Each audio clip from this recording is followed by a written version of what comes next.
Сегодня 22 апреля. Ночью опять выпал снег. Температура -2 сейчас.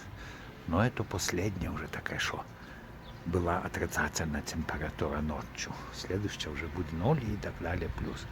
Это значит, будет расти растительность.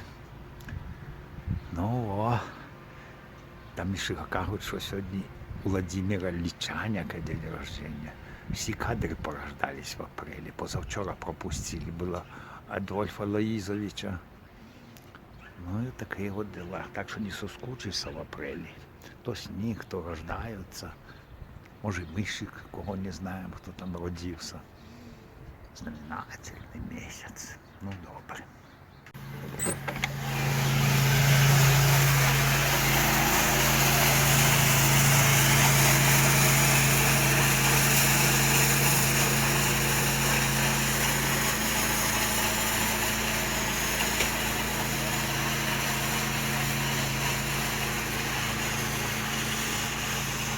Не сидела снегирь. Прошел только час с того снега, а снега уже нема. Он испарился.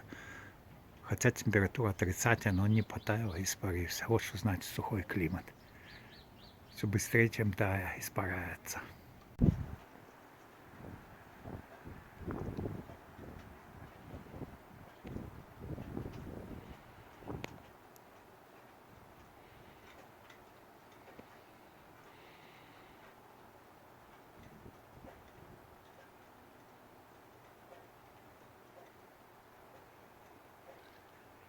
І знову гості. Hey, hello, Lynn.